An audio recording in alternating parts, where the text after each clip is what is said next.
Morning दोस्तों, आपका एक बार फिर स्वागत है आपके अपने चैनल डेली डोज इन्वेस्टमेंट पे। तो दोस्तों आज के दिन एक बार फिर से मैं आपके लिए एक इंपॉर्टेंट कंपनी का डिटेल फंडामेंटल एनालिसिस लेके आया हूँ। तो दोस्तों आज के दिन मैं आपके लिए जो इंपॉर्टेंट कंपनी कवर करने वाला हूँ, इस कंपनी के ऊपर इससे पहले मैंने आपके लिए कभी भी कोई वीडियो नहीं बनाई है। तो मैं चाहता हूँ पूरी वीडियो लास्ट तक देखिए, जिससे आपसे कोई भी इंपॉर्टेंट डिटेल मिस आउट ना हो। इसके अलावा जैसा कि मैं आपको हर वीडियो की स्टार्टिंग में इन्फॉर्म करता हूँ, हमारी आज की वीडियो भी पूरी तरीके से एजुकेशनल पर्पज से बनाई गई है।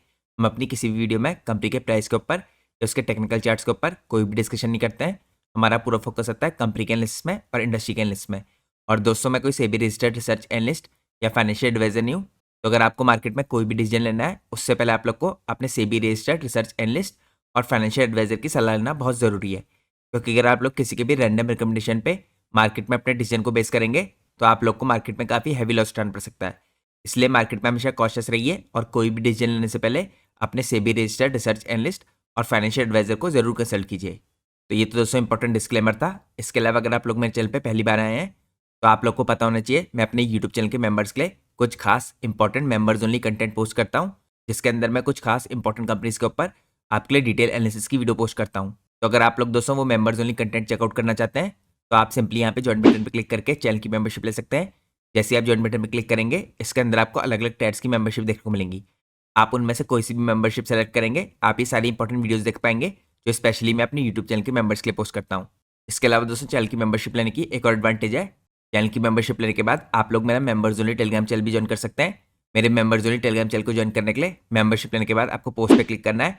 पोस्ट के अंदर आपको जो लिंक देखने को मिलता है, उस लिंक के थ्रू आप लोग मेरा members only Telegram channel join कर सकते हैं। तो मेंबरशिप लेने के बाद दोस्तों ये टेलीग्राम चैनल ज्वाइन करना बिल्कुल भी मत भूलिएगा। तो रिसेंटली दोस्तों मैंने अपने यूट्यूब चैनल के मेंबर्स के लिए एक इंपॉर्टेंट कंपनी कवर की थी। अगर आप यहाँ पे चेकआउट कीजिए थंबनेल में, ये मेंबर्स ओनली वीडियो है। ये कंपनी एक ऑटोमेशन इंजीनियरिंग कंपनी है जो हाई ग्रोथ माइक्रो कैप है। तो मैंने आप लोगों के लिए इस कंपनी के ऊपर एक डिटेल एनालिसिस की वीडियो पोस्ट की है।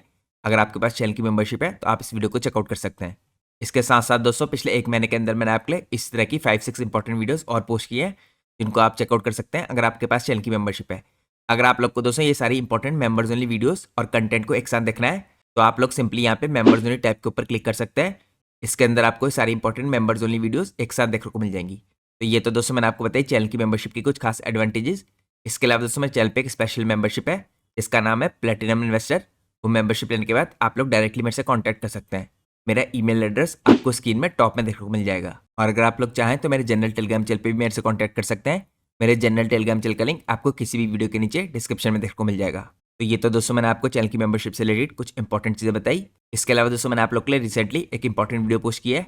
अगर आप यहाँ पे चेकआउट कीजिए, यहाँ पे मैंने आपके लिए कवर किए हैं टॉप 3 इंपॉर्टेंट स्टॉक्स, जिन्होंने रिसेंटली Q1 FY27 में काफ़ी अच्छे रिजल्ट पोस्ट किए हैं, जिन कंपनीज को आप स्टडी कर सकते हैं। मैंने इन कंपनीज के बारे में दोस्तों आपको कुछ इंपॉर्टेंट बेसिक इन्फॉर्मेशन बताई है, और साथ में कंपनी के मैनेजमेंट ने जो गाइडेंस दी है FY27 की, उसके ऊपर भी डिस्कशन किया है। तो आप लोग मेरे चैनल के अंदर इस तरह की इंपॉर्टेंट वीडियोस को भी चेकआउट कर सकते हैं। अब दोस्तों मैं आपको सीधे लेके चलता हूँ आज के हमारी इंपॉर्टेंट कंपनी के डिटेल एनालिसिस में। तो जिस कंपनी के ऊपर आज हम डिटेल में डिस्कशन करने वाले हैं, इस कंपनी का नाम है simplex casting limited.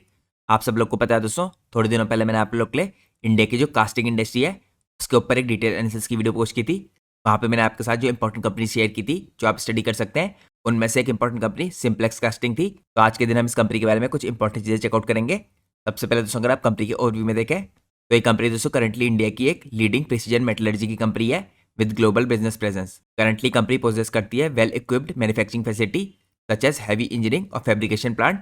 Each plant यहाँ पे कंपनी का एसोसिएटेड है विद मॉडर्न मशीन फैसिलिटीज, और इसके अलावा central machine shop with several machine tools including large number of CNC machines, EPC division जो टेकअप करती है टन की प्रोजेक्ट्स, और इसके अलावा design wing with modern computer setup और एडी टूल्स। तो अब हम दोस्तों अगर चेकआउट करें कि कंपनी ने अभी तक किया क्या है, तो सिंप्लेक्स कास्टिंग ने दोस्तों अभी तक मैन्युफैक्चर किया है, सप्लाई किया है more than 12,000 plus railway bogies world wide. इसके अलावा कंपनी ने अभी तक मैन्युफैक्चर और सप्लाई किया है more than 500 plus defence product across India. इसके साथ साथ दोस्तों सिंप्लेक्स ने अभी तक यहाँ पे मैन्युफैक्चर सप्लाई किया है मोर देन 10,000 प्लस यहाँ पे Coke oven batteries across India. More than यहाँ पे 17,000 बैटरीज दिखेंगी आपको टू फॉरेन क्लाइंट्स। तो मैंने आपको चेकआउट कराया दोस्तों किस हिसाब से काफ़ी बड़ी मात्रा में कंपनी ने इंडिया के अंदर और बाहर भी यहाँ पे सप्लाई किया है। अब हम चेकआउट करते हैं कंपनी के बारे में कुछ और इंपॉर्टेंट डिटेल। तो सबसे पहले दोस्तों अगर आप चेकआउट कीजिए कंपनी को ग्लांस में, इसकी हिस्ट्री हम चेकआउट करते हैं। सिंप्लेक्स करेंटली दोस्तों यहाँ पे 60 साल पुरानी कंपनी है। ये सर्व करती है globally across steel, railway, power, pumps, walls और डिफेंस और माइनिंग सेक्टर को। सिंप्लेक्स करेंटली दोस्तों यहाँ पे टेक करती है pride in being fully integrated heavy engineering company with comprehensive in house capabilities जो इनकम्पास करती है यहाँ पे हैवी कास्टिंग, फैब्रिकेशन, मशीनिंग और ईपीसी प्रोजेक्ट के एग्जीक्यूशन। और ये सारी चीज़ें ट्रूली कंपनी ऑफर करती है अपनी फैसिलिटी में अंडर वन रूफ। तो कंपनी की दोस्तों लेगेसी तो स्ट्रॉन्ग ही है, लेकिन यहाँ पे सिंप्लेक्स 2.0 रिप्रेजेंट कर रहा है न्यू फेज कंपनी के एवोल्यूशन में, जो मार्क्ड है करंटली यहाँ पे रिन्यूड फोकस ऑपरेशनल एक्सीलेंस के ऊपर और कमिटमेंट के ऊपर यहाँ पे अनलॉक करने के लिए इसकी फुल पोटेंशियल को। तो ब्रॉडर सेंस में दोस्तों हम कह सकते हैं यहाँ पे कंपनी की हिस्ट्री में कंपनी को 6+ डेकेड का यहाँ पे एक्सपीरियंस है इस इंडस्ट्री के अंदर काम करने का। तो काफ़ी पुरानी लेगेसी कंपनी की करंट जो ऑर्डर बुक है दोस्तों ये आपको दिखेगी 148 करोड़ की। लैंड पार्सल्स के अंदर आपको 2 यूनिट्स दिखेंगी 30+ एकर्स की, और इसके अलावा टोटल नंबर ऑफ एम्प्लॉयज आपको दिखेंगे 1000+। अब हम चलते हैं नेक्स्ट पार्ट में। यहाँ पे हम चेकआउट करते हैं दोस्तों कंपनी के आने कुछ और इंपॉर्टेंट डिटेल। हम यहाँ पे देखते हैं कंपनी की जो फैसिलिटी है इसके अंदर आपको क्या क्या दिखेगा। तो हैवी इंजीनियरिंग और फैब्रिकेशन की डिवीजन दिख रही है आपको यहाँ पे, जिसकी कैपेसिटी यहाँ पे आपको 15,000+ MTPA की दिखेगी। यहाँ पे आपको स्पॉकेट असेंबली दिखेगी दोस्तों। इसके बाद आपको हॉट ऑफटेक दिखेगा, फिर यहाँ पे रोटेटरी ड्रम दिखेगा और सेंटर कूलर दिखेगा। तो इस तरह की इंपॉर्टेंट हैवी इंजीनियरिंग की फैब्रिकेशन की डिवीजन है कंपनी की। इसके बाद दोस्तों हम चेकआउट करते हैं इसकी फैसिलिटी को फर्दर। तो यहाँ पे आपको फेरस फाउंड्री डिवीजन दिखेगी, इसके अंदर कंपनी की कैपेसिटी आपको 21,000+ MTPA की दिखेगी। यहाँ पे आपको सेंटर कार दिखेगी, इनगॉट यहाँ पे मॉडल्स दिखेंगे, उसके अलावा यहाँ पे बेड प्लेट कास्टिंग दिखेगी, चेकर ग्रिड सपोर्ट दिखेगा और स्लैग पॉट दिखेंगे। इस तरह की आपको इंपॉर्टेंट चीज़ें दिख रही हैं जिनके थ्रू कंपनी यहाँ पे मैन्युफैक्चरिंग करती है। और मैंने आपको चेकआउट कराई यहाँ पे कंपनी की हैवी इंजीनियरिंग फैब्रिकेशन की डिवीजन और यहाँ पे फेरस फाउंड्री की डिवीजन। अब हम चेकआउट करते हैं नेक्स्ट पार्ट को। नेक्स्ट पार्ट में अगर आप देखें कंपनी की प्रेजेंस कहाँ कहाँ पे है, तो कंपनी एक्सपोर्ट करती है डिफरेंट कंट्रीज़ में, जिसके अंदर आपको Russia, Ukraine, Brazil, France, Venezuela, Italy, Spain, Egypt, Australia, Canada, Japan और ताइवान दिखेगा। तो दोस्तों इस कंपनी के लिए काफ़ी बड़ी बात है, क्योंकि अभी भी काफ़ी छोटी साइज की कंपनी है, माइक्रो कैप है। करंटली कंपनी की मार्केट कैप 450 करोड़ की है। इसके अलावा दोस्तों कंपनी की प्रेजेंस इंडिया के अंदर आपको दिखेगी यहाँ पे भिलाई में और टेडेसरा में, जहाँ पे इसकी फैसिलिटीज़ दिखेंगी। अब हम चलते हैं नेक्स्ट पार्ट में। नेक्स्ट पार्ट में हम चेकआउट करते हैं किस हिसाब से कंपनी स्ट्रेंथनिंग कर रही है यहाँ पे स्ट्रेटेजिक पार्टनरशिप्स के थ्रू अपनी पोजीशन की। तो यहाँ पर दोस्तों कंपनी की स्ट्रेटेजिक कोलैबोरेशन आपको दिखेंगे, जो कंपनी को एनेबल करते हैं यहाँ पे इंटीग्रेट करने के लिए कटिंग एज टेक्नोलॉजी को और वर्ल्ड क्लास इंजीनियरिंग सॉल्यूशंस को इनटू इंडियन इंडस्ट्रियल लैंडस्केप। और पार्टनरशिप रिफ्लेक्ट करती हैं सारी shared commitment to innovation, quality deliver करने के लिए यहाँ पे एक्सेप्शनल वैल्यू अपने क्लाइंट्स को। अगर आप देखें दोस्तों कंपनी की पार्टनरशिप में यहाँ पे बीजिंग शोगेन के साथ, इसके अलावा नॉर्दर्न हैवी इंडस्ट्री के साथ कंपनी की पार्टनरशिप है, हुंडई के साथ कंपनी की पार्टनरशिप है, यहाँ पे आपको कावासाकी स्टील के साथ कंपनी की पार्टनरशिप दिखेगी। इसके बाद आपको कंपनी की पार्टनरशिप दिखेगी टैंक्स गैंग, गैंडिंग मेटलर्जी, मशीनरी मैन्युफैक्चरिंग कंपनी के साथ। फिर यहाँ पे एमएमसी जो क्वाइडोंग मेटलर्जी और मशीनरी है, इसके साथ कंपनी की पार्टनरशिप दिखेगी। तो यहाँ पर दोस्तों कुछ इंपॉर्टेंट स्ट्रेटेजिक पार्टनरशिप्स हैं जो कंपनी के लिए काफ़ी पॉजिटिव है। आप दोस्तों हम चलते हैं नेक्स्ट पार्ट में। यहाँ पे हम चेकआउट करते हैं कंपनी के बारे में कुछ और इंपॉर्टेंट डिटेल। अगर आप देखें दोस्तों कंपनी की खासियत क्या है, तो करंटली वर्ल्ड की लार्जेस्ट मैन्युफैक्चरर है कोक ओवन डोर्स की, तो ये कंपनी की खास स्पेशलिटी है। इसके अलावा दोस्तों कंपनी यहाँ पे करंटली इंडिया की टॉप 2 मैन्युफैक्चरर्स में आती है टॉर्पेडो लेडल्स कार की। इसके अलावा इंडिया की पहली डेवलपर है और लार्जेस्ट सप्लायर है एसजी आयरन स्टेप कूलर की फॉर ब्लास्ट फर्नेस। इसके अलावा कंपनी इंडिया की लार्जेस्ट मैन्युफैक्चरर है of SG iron centre car. साथ में दोस्तों कंपनी इंडिया की लार्जेस्ट मैन्युफैक्चरर है पैलेट कार्स की भी। तो ये कुछ मैंने आपको खास चीज़ें दिखाई जहाँ पे कंपनी की स्पेशलिटी है और जिन कैटेगरीज के अंदर करंटली कंपनी लार्जेस्ट मैन्युफैक्चरर है। अब हम चलते हैं नेक्स्ट पार्ट में। यहाँ पे अगर आप चेकआउट कीजिए दोस्तों कंपनी करंटली यहाँ पे RDSO द्वारा सर्टिफाइड है, जो स्ट्रेंथन करती है कंपनी की पोजीशन को इंडियन रेलवे सप्लाई इकोसिस्टम के अंदर। RDSO सर्टिफिकेशन है इसके पास फॉर रेलवे बोगीज। यहाँ पे सिंप्लेक्स कास्टिंग इस टाइम पे दोस्तों RDSO सर्टिफाइड है फॉर की रेलवे यहाँ पे वैगन बोगीज और कास्ट स्टील कंपोनेंट्स, जो अनेबल करते हैं इसको पार्टिसिपेट करने के लिए in Indian railway supply ecosystem. इसके अलावा क्वालिफाइड है for high integrated segments. RDSO दोस्तों सर्टिफिकेशन देता है जो स्टैब्लिश करता है इन कंपनीज को यहाँ पे टेक्निकल और मैन्युफैक्चरिंग क्रेडेंशियल के through for supplying critical railway components, जो गवर्नड होते हैं यहाँ पे बाय स्ट्रिंजेंट क्वालिटी स्टैंडर्ड्स। इसके बाद दोस्तों यहाँ पे कंपनी एक्सपेंड कर रही है रेलवे की अपनी अपॉर्चुनिटीज़ को भी। ये सर्टिफिकेशन कंपनी के लिए ओपन करते हैं larger addressable opportunity across wagon manufacturing, railway modernization और यहाँ पे फ्राइट कैपेसिटी, जिसके अंदर एक्सपेंशन हो रहा है, साथ में अलाइड रेलवे रिक्वायरमेंट्स के अंदर भी। इसके अलावा दोस्तों आपको कंपनी की मैन्युफैक्चरिंग स्ट्रेंथ यहाँ पे स्केल करती हुई दिखेगी। इसके कारण डेकेड्स ऑफ कास्टिंग एक्सपर्टीज है कंपनी के पास, रोबस्ट क्वालिटी सिस्टम है और प्रिसीजन मैन्युफैक्चरिंग की कैपेबिलिटीज़ हैं, जो पोजीशन करती है सिंप्लेक्स को यहाँ पे स्केल करने के लिए अपनी यहाँ पे प्रेजेंस को इन कास्ट स्टील बोगीज और अदर क्रिटिकल रेलवे कंपोनेंट्स के अंदर। तो यहाँ पर दोस्तों कंपनी के लिए RDSO का सर्टिफिकेशन काफ़ी इंपॉर्टेंट रहेगा। अब हम चलते हैं नेक्स्ट पार्ट में। नेक्स्ट पार्ट में हम चेकआउट करते हैं यहाँ पे इंजीनियरिंग इंपोर्ट सब्स्टिट्यूशन है कंपनी करंटली और किस हिसाब से है। तो सिंप्लेक्स कास्टिंग दोस्तों इस टाइम पे रिडिफाइन कर रहा है इंडिया की मैन्युफैक्चरिंग कैपेबिलिटीज़ को by engineering innovative critical products, जो इससे पहले इंडिया के अंदर इंपोर्ट किए जाते थे, लेकिन अब कंपनी यहाँ पे मेड इन इंडिया के अंदर ये आपको बनाती हुई दिख रही है। इसके अंदर दोस्तों आपको सबसे पहले दिखेगा बलास्टिक ग्रेड के यहाँ पे casting for the turret of war tanks. इसके बाद आपको मडगन और टैप होल यहाँ पे ड्रिलिंग मशीन दिखेंगी ब्लास्ट फर्नेसेस के लिए। इसके बाद आपको मैकेनिकल इक्विपमेंट दिखेंगे और cold rolling mills to road master industries. अब हम चलते हैं नेक्स्ट पार्ट में। नेक्स्ट पार्ट में हम चेकआउट करते हैं दोस्तों की प्रोजेक्ट्स के एग्जीक्यूशन जो कंपनी ने किए हैं। तो कंपनी ने दोस्तों एक्सपोर्ट किया है steel plant equipment to Russia और एंटर किया है टेक्टाई विद ताइजप्रॉम to export to Russia for turnkey projects in India. इसके अलावा कंपनी ने यहाँ पे मैन्युफैक्चरिंग की है सेकरॉट पंपिंग यूनिट्स की for oil and gas for ONGC India. इसके अलावा कंपनी के की प्रोजेक्ट्स में आपको दिखेगा यहाँ पे एग्जीक्यूट किया कंपनी ने टर्न की installation of 350 come mini blast यहाँ पे फर्नेस और सदर्न आयरन और स्टील यूजिंग चाइनीज टेक्नोलॉजी। इसके बाद कंपनी आपको यहाँ पे इंट्रोड्यूस करती हुई दिखी है जापानीज यहाँ पे centre plant technology in India for sale Bhilai steel plant centre plant 3 के अंदर through a consortium with Mitsui Kawasaki और हिताची जोसेन। इसके अलावा कंपनी यहाँ पे डिजाइन किया है इंजीनियर किया है और सप्लाई किया है इक्विपमेंट को for a hot rolling Steckel mill for Salem steel plant as per SMS और जर्मनीज डिजाइन। तो यहाँ पे कंपनी कुछ इंपॉर्टेंट की प्रोजेक्ट्स हैं जो कंपनी ने एग्जीक्यूट किए हैं। अब हम चलते हैं नेक्स्ट पार्ट में। नेक्स्ट पार्ट में हम चेकआउट करते हैं यहाँ पे कंपनी के इंपॉर्टेंट क्लाइंट्स को। तो यहाँ पे दोस्तों आपको काफी बड़े बड़े क्लाइंट्स दिखेंगे कंपनी के।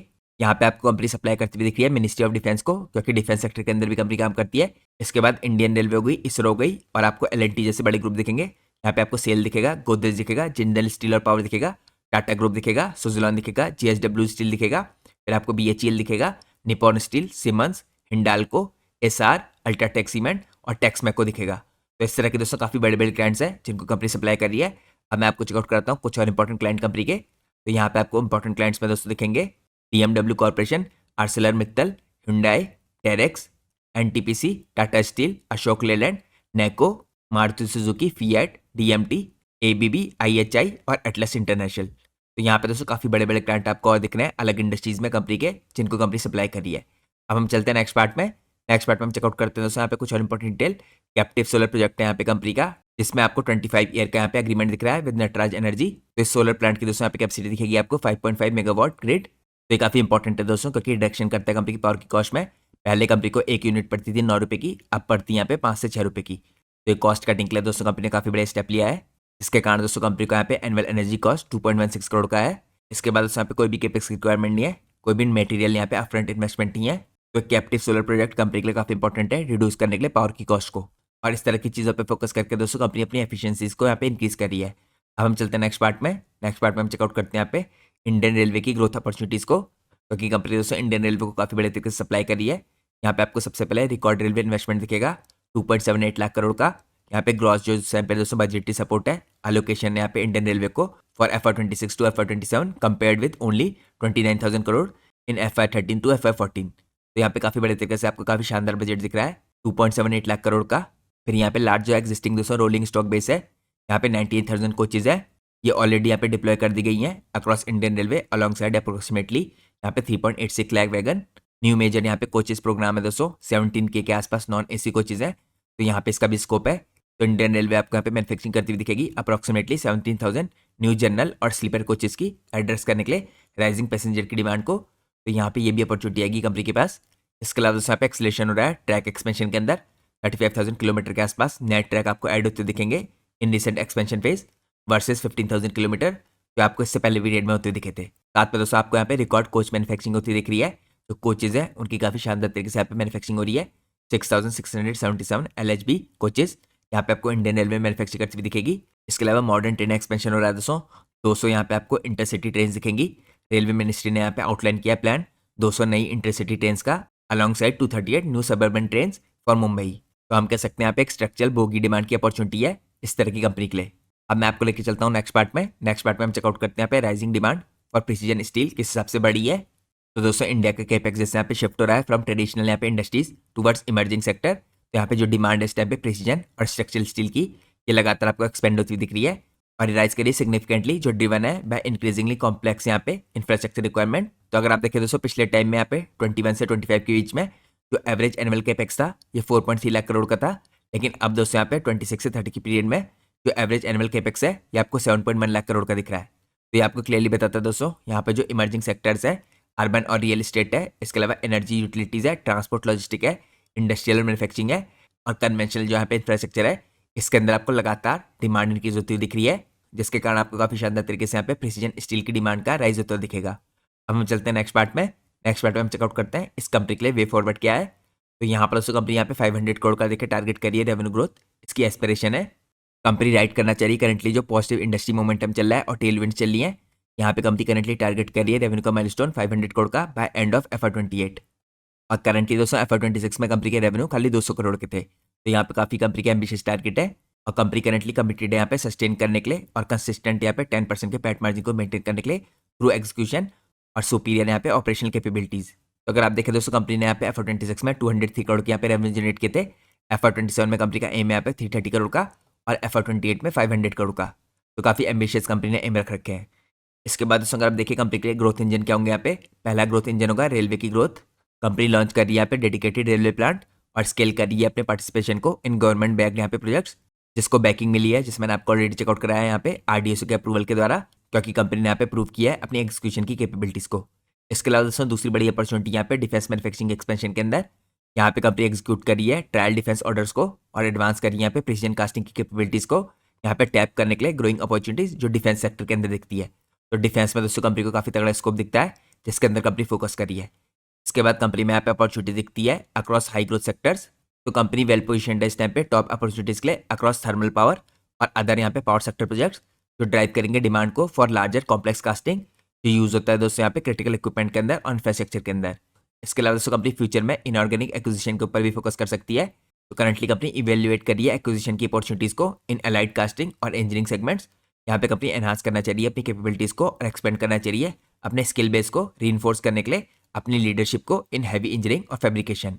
अब हम चलते हैं नेक्स्ट पार्ट में। नेक्स्ट पार्ट में दोस्तों मैं आपको चेकआउट कराता हूँ कंपनी के लिए इंपॉर्टेंट ग्रोथ ड्राइवर क्या हो सकते हैं फ्यूचर के लिए। तो पहला ग्रोथ ड्राइवर होगा हायर मार्जिन प्रोडक्ट मिक्स। तो कंपनी दोस्तों करंटली इंक्रीज कर रही है यहाँ पे जो इनका कंट्रीब्यूशन था कॉम्प्लेक्स प्रिसीजन इंजीनियरिंग कास्टिंग का इसको, और कंपनी एक्सपेक्ट कर रही है इंक्रीज करेगा यहाँ पे कंपनी की प्रॉफिटेबिलिटी को इंप्रूव करेगा ओवरऑल मार्जिन के प्रोफाइल को। इसके बाद दोस्तों कंपनी अपने रेवेन्यू में डाइवर्सिफिकेशन करना चाह रही है अक्रॉस हाई ग्रोथ सेक्टर। तो कंपनी यहाँ पे ग्रोइंग एक्सपोजर रेलवे के अंदर तो रखती है, कंपनी यहाँ पे डिफेंस के अंदर भी एक्सपोजर बढ़ाना चाह रही है, पावर के अंदर और ऑयल एंड गैस के अंदर भी बढ़ाना चाह रही है। इसके अलावा कंपनी यहाँ पे शिप बिल्डिंग के अंदर भी काम कर रही है जो रिड्यूस करेंगे कंपनी की डिपेंडेंस को ऑन स्टील इंडस्ट्री और क्रिएट करेंगे यहाँ पे मोर बैलेंस रेवेन्यू मिक्स। इसके अलावा दोस्तों कंपनी फोकस करेगी स्ट्रॉन्गर कैश फ्लो के अंदर। कंपनी इंप्रूव करेगी वर्किंग कैपिटल मैनेजमेंट को थ्रू यहाँ पे रिसीवेबल फाइनेंसिंग जो एनहांस करेगा यहाँ पे लिक्विडिटी को, रिड्यूस करेगा फाइनेंसिंग कॉस्ट को और स्ट्रेंथन करेगा यहाँ पे रिटर्न रेशियोज को। यहाँ पे इसके अलावा इंटीग्रेटेड इंजीनियरिंग प्लेटफॉर्म के अंदर company end to end capabilities को यहाँ पे बढ़ाएगी, डिजाइनिंग की, कास्टिंग की, फैब्रिकेशन की, मशीनिंग की as one stop engineering partner जो एनेबल करेगा लार्जर प्रोजेक्ट्स की अपॉर्चुनिटीज को। इसके बाद जिसमें मैंने आपको ऑलरेडी बता दिया दोस्तों कंपनी यहाँ पे पहले से ही इंपोर्ट सब्स्टिट्यूशन की तरह काम कर रही है और कंपनी फ्यूचर में इस तरह की कई और इंपॉर्टेंट ग्रोथ अपॉर्चुनिटीज को दिख रही है जो कंपनी के लिए ग्रोथ टिकट की तरह साबित होगा। कंपनी करंटली वेल पोजिशनड है बेनिफिट करने के लिए from India's manufacturing localisation incentives. इसके अलावा यहाँ पे स्केलेबल मैन्युफैक्चरिंग प्लेटफॉर्म है दोस्तों। यहाँ पे जो कंपनी का एग्जिस्टिंग इंफ्रास्ट्रक्चर है सपोर्ट करता है फ्यूचर की ग्रोथ को विद इंप्रूव्ड यहाँ पे ऑपरेटिंग लेवरेज। तो ये कुछ इंपॉर्टेंट ग्रोथ ट्रिगर है कंपनी के लिए जो मैंने आपको चेकआउट कराया है। अब हम चलते हैं नेक्स्ट पार्ट में। तो रिसेंटली दोस्तों कंपनी ने यहाँ पे अपने रिजल्ट पोस्ट किए हैं Q1 FY27 के। अगर आप चेकआउट कीजिए आपको काफ़ी बढ़िया कंपनी के रिजल्ट दिखेंगे। इसके बाद कंपनी के वैल्यूएशन पहले से बेटर हुए हैं। अगर आप कंपनी की सेल्स देखें दोस्तों ईयर ऑन ईयर बेस पे तो 35% का जंप आया कंपनी की सेल्स में। कंपनी के एबिट आपको 26% की दिखेंगे और कंपनी के नेट प्रॉफिट में और भी बढ़िया जंप आया। कंपनी के नेट प्रॉफिट 45% की जो है, जिसके कारण दोस्तों कंपनी की जो अर्निंग पर शेयर था 1.32 रुपीज़ से 1.67 रुपीज़ का हुआ है, यानी इसमें 27% का जंप आया है। और इसके कारण दोस्तों कंपनी के वैल्यूएशन पहले से बेटर हुए हैं। तो ये मैंने आपको चेकआउट कराया कंपनी का ईयर ऑन ईयर बेस पे परफॉर्मेंस जो काफ़ी बढ़िया है। अगर आप दोस्तों आप चेकआउट करें कंपनी के यहाँ पे मार्जिन में कैसा इंप्रूवमेंट आया है, तो कंपनी के ऑपरेटिंग प्रॉफिट मार्जिन दोस्तों over the years lower side में रहते थे 10 to 12% के आसपास और यहाँ पे फ्लक्चुएट भी करते थे। लेकिन अब दोस्तों यहाँ पे पॉजिटिव बात आपको दिखेगी, यहाँ पे मार्च 25 से कंपनी के मार्जिन 18% या उसके आसपास मेंटेन्ड है। अगर आप देखें मार्च 25 में दोस्तों 18% के कंपनी के ऑपरेटिंग प्रॉफिट मार्जिन थे, मार्च 26 में भी 18% के थे और ट्रेलिंग 12 मंथ के बेसिस पे भी आपको 18% के दिख रहे हैं। तो यहाँ पे काफ़ी बड़े तरीके से कंपनी अपने मार्जिन को मेंटेन करने में हायर साइड की तरफ को सक्सेसफुल हो पाई है। और जैसे मैंने आपको दोस्तों स्टार्टिंग में बताया था कंपनी यहाँ पे अपनी ऑपरेशनल एफिशिएंसीज पे फोकस कर रही है, जिसके कारण यहाँ पे कंपनी अपने मार्जिन को इंक्रीज कर पा रही है और हायर साइड को मेंटेन कर पा रही है। और ये तो दोस्तों पूरी ईयर के ऑपरेटिंग प्रॉफिट मार्जिन है। अगर आप चेकआउट कीजिए यहाँ पे क्वार्टरली बेस पे तो पिछले 2 क्वार्टर में यहाँ पे कंपनी के मार्जिन और भी थोड़ा हायर साइड को जाने लग गए हैं। कंपनी के मार्जिन यहाँ पे आपको 19.89% के और इस जून के क्वार्टर में यहाँ पे 18.88% के दिख रहे हैं। तो आप कंपनी के मार्जिन दोस्तों 20% के आसपास आपको जाते हुए दिख रहे हैं। तो हम लगातार मॉनिटर करेंगे यहाँ पे कंपनी के मार्जिन आगे जाके इंप्रूव करते हैं कि नहीं। अब हम चलते हैं नेक्स्ट पार्ट में। नेक्स्ट पार्ट में हम चेकआउट करते हैं दोस्तों कंपनी की मार्केट कैप और उसके वैल्यूएशन। करंटली कंपनी की मार्केट कैप 450 करोड़ की है, तो अभी भी दोस्तों एक माइक्रो कैप कंपनी है। स्टॉक का भी आपको 18.8 का दिखेगा जो रिजल्ट आने के बाद बेटर हुआ है। यहाँ पे अगर आप इंडस्ट्री का पी रेशियो यानी प्राइस टू अर्निंग रेशियो देखेंगे तो आपको 24.5 का दिखेगा। तो इंडस्ट्री के मुकाबले दोस्तों आपको वैल्यूएशंस काफ़ी सही दिख रहे हैं। इसके अलावा कंपनी की पिछले 3 साल की सेल्स ग्रोथ 20.3% की है, पिछले 3 साल की प्रॉफिट ग्रोथ 74% की है, क्योंकि यहाँ पे आपको मार्जिन एक्सपेंशन होता हुआ दिख रहा है। इसके साथ साथ दोस्तों यहाँ पे डेट टू इक्विटी रेशियो अगर आप देखें 0.44 का है, यानी कंपनी में डेट से रिलेटेड कोई प्रॉब्लम नहीं है। अब हम चलते हैं नेक्स्ट पार्ट में। नेक्स्ट पार्ट में हम चेकआउट करते हैं कंपनी की बैलेंस शीट को। तो यहाँ पे दोस्तों बैलेंस शीट में काफ़ी पॉजिटिव चीज़ें होती हुई दिख रही हैं। कंपनी की यहाँ पे बोरिंग लगातार घटती हुई दिख रही है। अगर आप देखिए कंपनी की बोरिंग 72 करोड़ से 77 करोड़ के आसपास थी, और यहाँ पे 26 में आपको 50 करोड़ की होती दिख रही है। लेकिन इस कंपेरिजन में जो रिजर्व है और भी शानदार तरीके से बढ़ रहे हैं। कंपनी के रिजर्व यहाँ पे 27 करोड़ से 49 करोड़ के हुए और करंटली सडनली इंक्रीज हुए हैं। यहाँ पे आप कंपनी के रिजर्व 2026 में इंक्रीज होकर 105 करोड़ के हो गए और उसके मुकाबले बोरिंग खाली 50 करोड़ की है, जिसके कारण कंपनी का डेट टू इक्विटी रेशियो आपको काफ़ी सही दिख रहा है। तो ये मैंने आपको बैलेंस शीट दिखाई जिसके अंदर डेट की कोई प्रॉब्लम नहीं है कंपनी में। अब हम चलते हैं नेक्स्ट पार्ट में। नेक्स्ट पार्ट में हम चेकआउट करते हैं कंपनी की कैश फ्लोज को। तो यहाँ पे दोस्तों कंपनी पिछले देखिए 2 साल से लगातार कैश जनरेट करी है अपनी ऑपरेटिंग एक्टिविटी से। यहाँ पे पिछले साल कंपनी ने 9 करोड़ का कैश जनरेट किया था और अब इस साल यहाँ पे 14 करोड़ का कैश जनरेट किया है। इसके अलावा नेट कैश फ्लो -2 करोड़ के हैं और फ्री कैश फ्लो यहाँ पे -5 करोड़ के। हम चलते हैं नेक्स्ट पार्ट में। नेक्स्ट पार्ट में हम चेकआउट करते हैं यहाँ पे कंपनी के की रेशियोज को। तो यहाँ पे दोस्तों आपको पिछले 2 सालों के मुकाबले अब इन्वेंट्री डेज यहाँ पे थोड़ा नॉर्मलाइज होते हुए दिख रहे हैं। अगर आप देखिए यहाँ पे 21 से 24 के बीच में जो इन्वेंट्री डेज है काफ़ी हाई थे। 21-22 में तो 500 डेज ऊपर थे, 23 में 300 डेज के आसपास आए, अब करेंटली 25-26 में 190 डेज के आसपास हो गए। तो ये दोस्तों काफ़ी पॉजिटिव बातें हैं। इन्वेंट्री डेज यहाँ पे पहले से बेटर हुए हैं। इसके अलावा कैश कन्वर्जन साइकिल में भी इंप्रूवमेंट आया है। कैश कन्वर्जन साइकिल यहाँ पे 293 डेज से 240 डेज का हुआ और करंटली यहाँ पे 220 डेज का हो चुका है। इसके अलावा दोस्तों यहाँ पे वर्किंग कैपिटल डेज थोड़े से बढ़ रहे हैं 68 डेज से 107 डेज के। तो यहाँ पे आपको लगातार मॉनिटर करना है आने वाले क्वार्टर्स में कैसे कंपनी अपने वर्किंग कैपिटल साइकिल के अंदर इंप्रूवमेंट करती है। अब हम चलते हैं नेक्स्ट पार्ट में। नेक्स्ट पार्ट में दोस्तों हम चेकआउट करते हैं कंपनी के शेयर होल्डिंग पैटर्न को। तो इसके अंदर दोस्तों आपको कुछ इंटरेस्टिंग चीज़ें होती दिखेंगी। यहाँ पे जो प्रमोटर की होल्डिंग है 50% के आसपास है, जो डिसेंट है। यहाँ पे अगर आप FIIs और DIs की होल्डिंग देखें तो यहाँ पे आपको दोस्तों DIs की कुछ भी होल्डिंग दिखेगी 0% की, लेकिन FIIs ने अपने स्टेक को लगातार पिछले 2 क्वार्टर में बढ़ाया है। FIIs की होल्डिंग यहाँ पे आपको मार्च 26 में 4.94% की दिख रही थी। करंटली दोस्तों जून में इन्होंने और इंक्रीज किया है, इसको इंक्रीज करके 7.46% का किया है। तो यहाँ पे आपको DIs की होल्डिंग काफ़ी शानदार तरीके से बढ़ती हुई दिख रही है। इसके अलावा दोस्तों कंपनी में यहाँ पे टोटल जो शेयर होल्डर्स है ये 3948 से 4376 हुए हैं, जो अभी तक के हाईएस्ट हैं। तो ये भी दोस्तों पॉजिटिव है क्योंकि इससे हमें पता चलता है कि यहाँ पे कंपनी में लिक्विडिटी बढ़ी है। तो ये दोस्तों मैंने आपको चेकआउट करा यहाँ पे कंपनी के वैल्यूएशंस को, कंपनी की बैलेंस शीट को, इसके कैश फ्लोज को और कुछ की रेशियोज को, और साथ में यहाँ पे पॉजिटिव चेंज हुआ है जो कंपनी के शेयर होल्डिंग पैटर्न में। अब हम चलते हैं एनालिसिस के लास्ट पार्ट में, जहाँ पे हम चेकआउट करते हैं मैनेजमेंट की गाइडेंस को। तो क्वार्टर 1 FY27 के रिजल्ट के बाद दोस्तों कंपनी ने यहाँ पे फ्यूचर की ग्रोथ की गाइडेंस दी है। मैनेजमेंट के मुताबिक जो FY27 है यहाँ पे कंपनी का रेवेन्यू 300 करोड़ के आसपास रहेगा, जो रिप्रेजेंट कर रहा है यहाँ पे अप्रोक्सीमेटली 48 से 50% की growth year on year base पे। Over 2026 revenue around 200 to 203 crore. तो दोस्तों बहुत पॉजिटिव बात है। अगर कंपनी ने यहाँ पे 300 करोड़ के आसपास के रेवेन्यू जनरेट किए इस साल, तो कंपनी के अंदर आपको 48 से 50% की ईयर ऑन ईयर बेस पे ग्रोथ होती दिखेगी, ऐसा मैनेजमेंट का कहना है। अगर आप दोस्तों इसके अंदर ब्रेकडाउन देखें टारगेट्स का, तो एग्जिस्टिंग बिजनेस है, यहाँ से कंपनी 200 करोड़ जनरेट करना चाहिए। कास्टिंग रेलवे के अंदर से बोगीज बिजनेस से यहाँ पे 50 करोड़ के आसपास का और पावर सेक्टर से 50 करोड़ के आसपास का। इसके अलावा कंपनी का कहना है कि जो मार्जिन है ये ब्रॉडली सिमिलर रहेंगे करंट लेवल के आसपास, और पॉसिबिलिटी है यहाँ पे इंप्रूव होते भी दिखे लेटर स्टेजेस में, यानी आने वाले क्वार्टर्स के अंदर।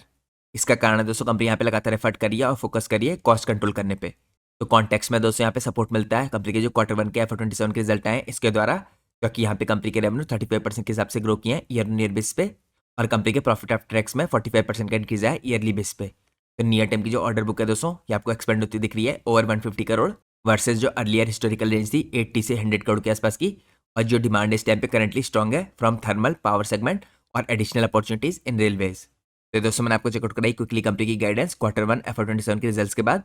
और जैसा कि मैंने आपको वीडियो की स्टार्टिंग में इन्फॉर्म किया था, हमारी आज की वीडियो भी पूरी तरीके से एजुकेशन पर्पज से बनाई गई है। हम अपनी किसी भी वीडियो में कंपनी के प्राइस के ऊपर या उसके टेक्निकल चार्ट्स के ऊपर कोई भी डिस्कशन नहीं करते हैं। हमारा पूरा फोकस होता है कंपनी के एनालिसिस में और इंडस्ट्री के एनालिसिस में। और दोस्तों मैं कोई सेबी रजिस्टर्ड रिसर्च एनालिस्ट या फाइनेंशियल एडवाइजर नहीं हूँ, तो अगर आपको मार्केट में कोई भी डिसीजन लेना है उससे पहले आप लोग को अपने सेबी रजिस्टर्ड रिसर्च एनालिस्ट और फाइनेंशियल एडवाइजर की सलाह लेना बहुत ज़रूरी है। क्योंकि अगर आप लोग किसी के भी रैंडम रिकमेंडेशन पे मार्केट में अपने डिसीजन को बेस करेंगे तो आप लोग को मार्केट में काफ़ी हैवी लॉस उठाना पड़ सकता है। इसलिए मार्केट में हमेशा कॉशियस रहिए और कोई भी डिसीजन लेने से पहले अपने सेबी रजिस्टर्ड रिसर्च एनालिस्ट और फाइनेंशियल एडवाइजर को जरूर कंसल्ट कीजिए। तो ये दोस्तों आज का मैंने इंपॉर्टेंट एनालिसिस था। मैं उम्मीद करता हूँ आप लोग को आज की वीडियो पसंद आई होगी। अगर आपको आज की वीडियो पसंद आई है तो प्लीज़ वीडियो को लाइक कीजिए और चैनल को सब्सक्राइब कीजिए। Thanks for watching guys, take care.